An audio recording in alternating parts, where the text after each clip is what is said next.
নমস্কার। আমি Canning one ICDS প্রজেক্টের একজন অঙ্গনওয়াড়ি ওয়ার্কার মন্দিরা রায়চৌধুরী বোস। এতদিন ভিডিওগুলো বানিয়েছিলাম যে ইকিউআইসি, এফআরএস এবং আমাদের আন্দোলনের একটা দিক নিয়ে। আজকের ভিডিওটা পুরোটাই ভিন্ন। ভিন্ন কেন? 12 তারিখ থেকে আমরা বিশেষভাবে দেখছি যে কদিন ধরে দু একটা ইউটিউব চ্যানেলে দেখাচ্ছে যে আমাদের অঙ্গনওয়াড়ি দিদিদের বেতন বৃদ্ধি করবেন মোদিজি, এক জায়গায় ভাষণ দিচ্ছেন। আমাদের ভাষণে উনি বলেছেন এবং সেটা পুরোটাই ওনার গলাতেই আমরা শুনতে পাচ্ছি। আমরা কি শুনতে পাচ্ছি? উনি বলছেন যে দুর্গা পুজো থেকেই আমরা একটা বেতন উনি বৃদ্ধি করবেন। 9,000 থেকে বাড়িয়ে উনি 23,000 টাকায় নিয়ে যাবেন। আমরা এখন অনারিয়াম পাই 9,000 টাকা, তো 14,000 টাকা মায়না বাড়িয়ে উনি 23,000 টাকায় নিয়ে যাবেন। এবং সেখানে আমাদের সুরক্ষা কবচ থেকে শুরু করে পেনশন প্রত্যেকটাই উনি বক্তব্যের মধ্যে বলেছেন। যদি কথাগুলো খুব হতো তাহলে সত্যি কথা বলতে আমাদের অঙ্গনওয়াড়ি দিদি এবং আশা দিদিদেরকে নিয়ে যেটা বলেছেন সব থেকে বেশি আমরাই খুশি হতাম। তো এত বড় নিউজটা যদি কোনো ভাষণে উনি বলে থাকতেন বা ওনাকে দেখাচ্ছে দু একটা ইউটিউব চ্যানেলে যে লাইভ দেখাচ্ছেন, তো আপনারা দেখছেন যে কিছুদিন ধরে মোবাইলগুলোতেও এআইয়ের মাধ্যমে প্রত্যেকে ছবি তুলছেন এবং পুরোটাই তাকে চেঞ্জ করে দেওয়া হচ্ছে, মানে তাকে খুব সুন্দর করে দেওয়া হচ্ছে।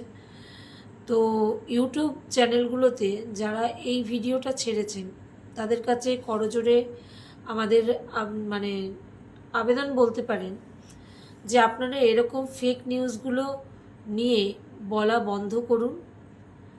আপনার হয়তো প্রচুর ভিউয়ার্স বাড়বে আপনার এরকম একটা খবরে, কারণ আমরা প্রত্যেক দিন অঙ্গনওয়াড়ি দিদিরা হাঁ করে তাকিয়ে থাকি এবং আশায় থাকি, যাকে বলা যায়, যে কবে আমাদের বেতন বৃদ্ধি হবে, কবে আমরা একটা সম্মান পাবো এবং কবে আমাদের স্থায়ীকরণ হবে বা কবে আমাদের পেনশনটা চালু হবে। এগুলো নিয়ে যেহেতু আমরা প্রতি মুহূর্তে আন্দোলন করে থাকি, এটা আমরা আশায় বুক বেঁধে থাকি।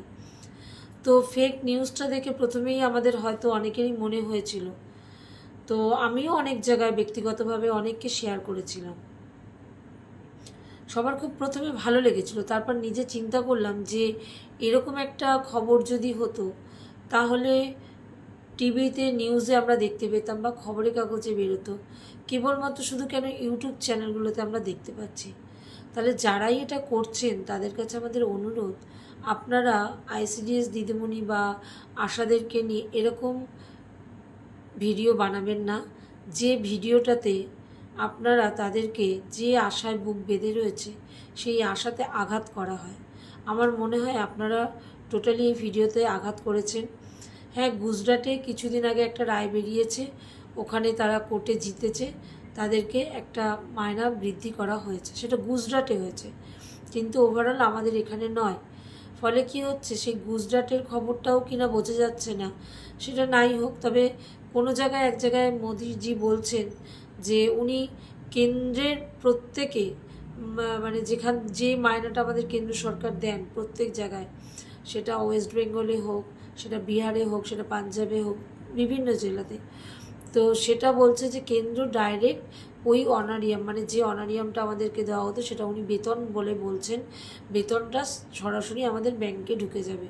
তো স্বাভাবিক কারণে এরকম একটা ভিডিও দেখলে তো প্রত্যেকেই আমরা আশা সঞ্চার হবই, সেই জন্য আমরা শেয়ার করাতে, এবং কয়েকজন আধিকারিক পরিষ্কারই বললেন যে ব্যাপারটা কি, তাদের অনেক সময় ফেক ভিডিও হলে তাদের লিঙ্কটা খোলে না, তো আমরা সেই লিঙ্কটা যখন পাঠালাম তারা পরিষ্কারই আমাদেরকে জানালেন যে ভিডিওটা পুরোটাই ফেক, আপনারা এটাকে নিয়ে মানে গুজবে কান দেবেন না আর কি। তো যাই হোক, যদি সত্যি সত্যি আমাদের অনারিয়াম বা বেতন হিসাবেই আসতো, তাহলে আমরা সবথেকে খুশি হতাম। এবং যারাই এই ভিডিওটা ছেড়েছেন তাদের কাছে আমাদের একান্ত অনুরোধ, আপনারা এই ভিডিওটা তুলে নিন এবং এইভাবে অঙ্গনওয়াড়ি দিদিদেরকে বা আশা দিদিদেরকে আশার আলো দেখাবেন না, বিব্রতও করবেন না। এটা হিসাব মতো আইনি অপরাধী আপনি বলতে পারেন। আমার তো মনে হচ্ছে এটা এআই পদ্ধতিতে মোদিজির মুখ, এবং অমিত শাহও এক জায়গায় বলছেন, আমরা একটা ইউটিউব চ্যানেলে দেখেছি। তো সেগুলো পুরোটাই ফেক বলেই আমার মনে হয়। নমস্কার।